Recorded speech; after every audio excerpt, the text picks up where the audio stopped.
Igbo bụ Igbo anyị ga-adị Igbo mụrụ nze Igbo mụrụ ọzọ ekene m ụmụnne m ndị Igbo o nwere ife nsị ka m gwa gị uwe ọzọ m ga-abịa aga m abụ onye Igbo omenala Igbo na ọdịnala Igbo sọrọ ụsọ nke ukwuu mana ife m chọrọ ịgwa gị ma gị bụ onye na-eje ụka ma gị bụ onye na-eme ọdịnala why can't you include your ancestor in your daily devotion?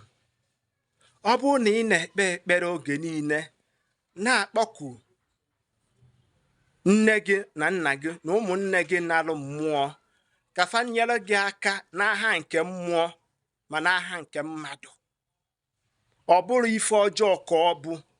Always remember your ancestor. That's why even akwụkwọ nsọ the Bible say follow the way of your ancestor.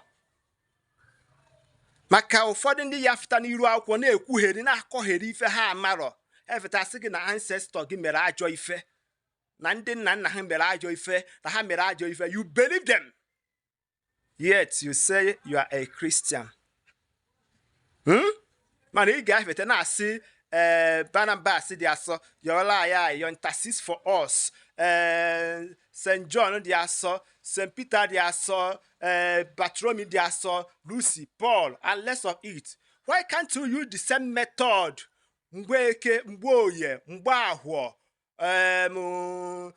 ife bunem, ọgụdịgbuo, ịkpọsịba afa your ancestor, ịkpọwa ndị ichie, kpọwa ndị egedege be nna gị ka fa gbara gị ọgụ na be mmụọ. Maka na ụwa ifu dị omimi mmadụ nwa mmadụ a na-akwa anwụcha anwụcha o nwere ebe ejekọ, which means even the church administer and knew na mmadụ nwa na o nwere ebe a na-eje.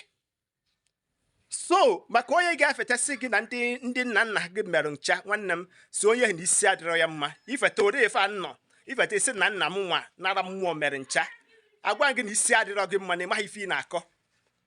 Please, my dear people, whatever you are praying, always ask your ancestor to intercede for you.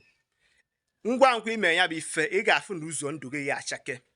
Elu ụka ịfụnanya ọ bụ okwu na ife anyị mewo fụ ka ọ dị. Don't abandon your ancestors. Always remember them in your daily devotion.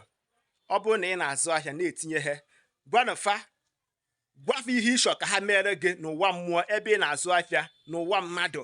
Ọ bụrụ na ị na-arụ ọrụ aka, gwafa. Ọ bụrụ na ị nọ n'ọrụ oyibo, ọ bụrụ na ị na-agụ akwụkwọ onwe ife ị na-afụ, ọ bụrụ na ị n'obodo oyibo onwe ife ị na-afụ, nwanne m kpọkwue ndị ichie na ndị egedege be nna gị, kpọkwue ndị bụ unu nara mmụọ, kpọọ afa ha by their names, because mgbe ọbụla ị kpọrọ mmadụ afa ya n'ụwa mmụọ na n'ụwa mmadụ ọ ga-anụ, ọ ga-ege ntị.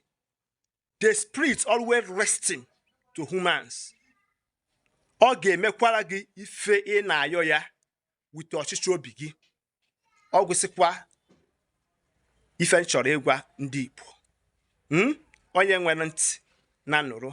Ọ bụ na ozi a metụtara gị na ị nabatara ya, biko kawa arụ gbasaa ya ka ụmụnne anyị sonye. Cheta na onye gị na ya na-akparịta ogbugbo bụ Maazi-UC.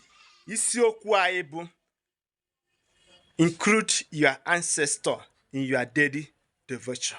Gaa na my YouTube page ka iji anya gị gbara onwe gị ekeresimesi. Igbo bụ Igbo, anyị ga-adị o.